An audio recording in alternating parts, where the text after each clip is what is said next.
हम आप सबको दें। श्री प्रेमचंद शर्मा जी। धन्यवाद। प्रधानाचार्य राजकीय वरिष्ठ माध्यमिक विद्यालय बांदीघाड़स और सभी गुरुजन और अभिभावक जन, मातृशक्ति एवं अन्य मुन्ने प्यारे बच्चे, अब हमारे परिवार के बारे में जो सुनना था वो तो सुना चुके भैया। तो मैं तो ये कहता हूँ कि मेरे नाम के आगे सिरमौर शब्द जुड़ा हुआ है, क्योंकि ऐसा बोला बात है जो मैं कौस का बाण डाला सिरमौरी का बाण डाला, मतलब हमें बड़ी खुशी होती है। और है भी सिरमौर, जो हर जगह जहाँ सबसे सुंदर काम होता है उस जगह को ही सिरमौर कहा जाता है। आप देखिए इस स्कूल के हालात तो ऐसे हैं जैसे मेरे हालात। मैं जब कहता हूँ यार मैं तो अनपढ़ आदमी हूं, तो लोग तो मानते ही नहीं, यार बेवकूफ पढ़ रहा है। मैं सच में अनपढ़ आदमी हूं, लेकिन वैसे इस विद्यालय के हालात, कितनी दूर सड़क है और फिर इतना सुंदर, इतनी अच्छा अनुशासन। अगर सड़क होती तब क्या होता? आप सोचिए, आप लोग महान हैं जो इस विद्यालय के लिए कितना अच्छा काम कर रहे हैं। यही सब कुछ है जीवन। मतलब हमें जो है, अगर जिस ढंग का, मतलब एक बात में बहुत प्रभावित हुआ, मैं तो ऐसा आदमी हूं, अगर मेरी तारीफ करते मैं तो भावुक हो जाता, मैं बोल ही नहीं सकता फिर तो ये भी मेरी प्रॉब्लम है। मैं प्रधानाचार्य जी से इतना प्रभावित हुआ और मेरी ऊर्जा भी बढ़ी उससे, क्योंकि जब उन्होंने कहा कि मेरा तो ऑपरेशन हो रखा हार्ट का, तो मैं तो चाह रहा था कि गुरुजी बैठ के बोलते, लेकिन गुरुजी ने नहीं माना। लेकिन जब वो बोल रहे, मैं खुद भी भाव विभोर हो गया। आप देखिए कितने अच्छे प्रधानाचार्य मिले हुए, मतलब ये बिल्कुल सत्य बात है। जहां की रही भावना जैसी, वहां प्रभु की दृष्टि है। आप लोग जब अच्छे हैं, आपको अच्छे टीचर मिले हैं, आपको अच्छे सारे अभिभावक है, सब लोग हैं, बच्चे हैं। और एक बच्ची को जब मैं सुन रहा था अभी तक, उसने तो जो मैंने बोलना था कृषि पर, वो तो उसने बोल रखा सारा। आप देखिए, किसान से ही, मतलब हम लोग जो है कृषि से ही अगर अपने क्षेत्र की दिशा और दशा बदलनी है तो वो मात्र कृषि है, जिससे हम जो है अपने देश और अपने प्रदेश को आगे बढ़ा सकते हैं। खैर, हिमाचल तो इसका सानी है। हिमाचल तो पूरे देश को मार्गदर्शक बना हुआ है। अभी ये 18 तारीख का कार्यक्रम सोलन में था, जब मैं वहाँ था, वहाँ जब हिमाचल प्रदेश, वहाँ पूरे उत्तर भारत का कार्यक्रम था और उसमें हर प्रांत की उपलब्धियां गिनाई जा रही थी, तो हिमाचल उसमें प्रमुख स्थान पर था।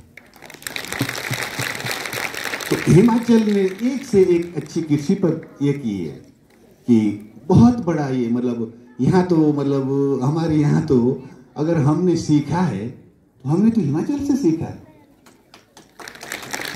क्योंकि हमने तो हिमाचल में मजदूरी करी है। मतलब धर्माणा गांव में मैं मुंशी के कार्य करता था, मुंशी का, उसमें सेब के बगीचे में। तो एक दिन क्या होता है कि वो सारे घास काटने गए और मेरे को रखा, बोलो मुंशी जी आप रह घर पर। मैंने कहा ठीक है। और एक छोटी बच्ची वो बोलती है मुंशी चौपड़ दे, और मैं चौपड़ नहीं समझू, काहे को बोलते चौपड़, काहे को बोलते। तो जब उसने जब मैंने बोला क्या है चौपड़ किया, उसने तब हाथ लगा, बोलो ये चौपड़ है, ये दो रोटी के साथ हमने दिया। तो हमने जो है गरीबी को बड़ी करीबी से देखा है। लेकिन आज जिस तरह से आगे बढ़े हैं, मतलब हालांकि हम तो कई जगह तो ऐसे भी हो कि बदनाम भी होते थे, लोग बाग जो है मजाक भी करते थे यार, लेकिन वो मजाक आज हकीकत में बदल गया। आप देखिए कि ये सबके लिए एक ये है कि पढ़ा लिखा ही नहीं, पद्म श्री लागे किसान भी ला सकता है। कृषि में तो अपार संभावनाएं हैं। तो हम पारंपरिक खेती करते थे, लेकिन आज हाईटेक का जमाना आ गया है। आपने हाईटेक की ओर बढ़ना है। आज जो है, मैं यहाँ देख रहा था, यहाँ 1240 मीटर की हाइट है। यहाँ सेब की खेती बहुत अच्छी हो सकती है।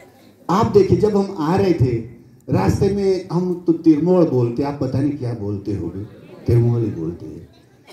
इसको अंजीर भी कहा जाता है और ये बहुत बड़ा ही है। लेकिन इसके विषय में भी हिमाचल सरकार को जिस क्षेत्र में जैसा पौधा है उसके बारे में वहाँ की खेती करानी चाहिए।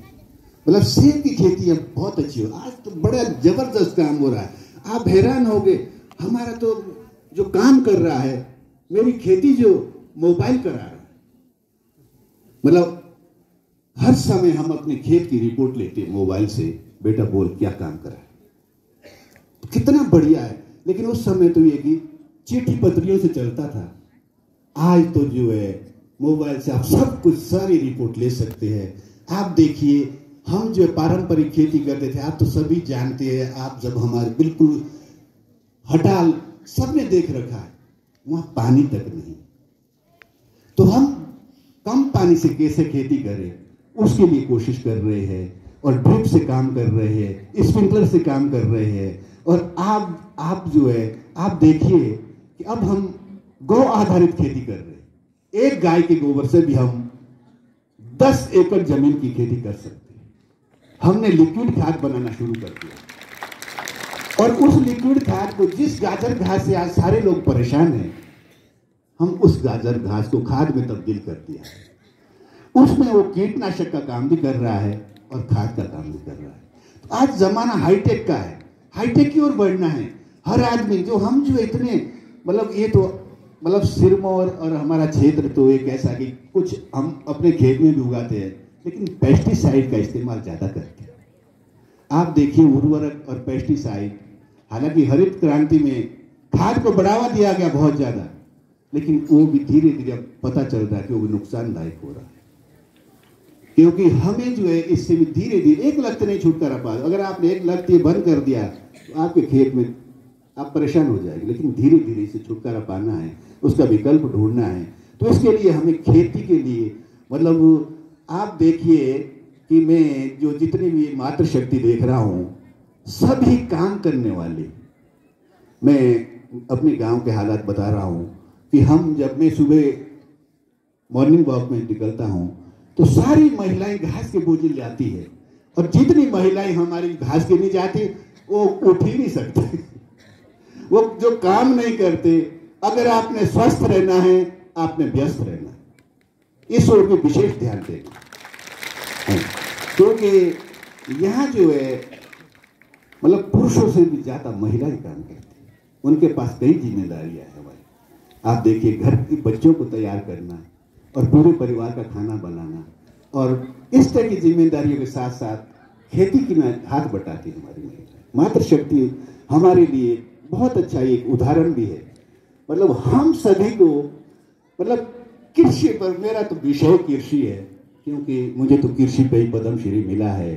और मैं तो ये सभी को कहता हूँ कि जो खाए अन्न वो करे किसानों का चिंतन। तो इस तरह से हमें सभी ने ये, मतलब जेबीपी के बारे में तो आप भैया से सारा सुन लिया है, परिवार के बारे में सुन लिया है, और हमारे परिवार को एक ऐसी विरासत मिली है कि हम कविताएं, सारा ही परिवार लिखता है, और ये शौक मेरा भी है।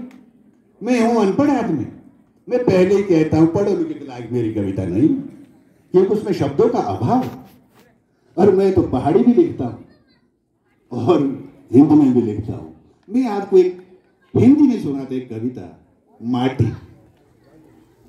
कि भारत माँ के किसान सपूत जो पूज रहे इस माटी को, सोचो मिलकर आज सुरक्षित रखना हिमालय घाटी को। ये हिमालय घाटी पूरे पहाड़ क्षेत्र के लिए हिमालय घाटी का है। हिमालय से जलधारा बहती, हिमालय से जलधारा बहती, वो देश की सींचे माटी को, सारे जहां से सुंदर बनाओ देव हिमालय घाटी को। माटी में ही पैदा हुआ सब माटी में मिल जाता है, इस माटी से जीव जंतु का जन्म जन्म का नाता है। माटी का ही खेल है सारा, सब माटी से मिलता है, सोना चांदी लोहा जस्ता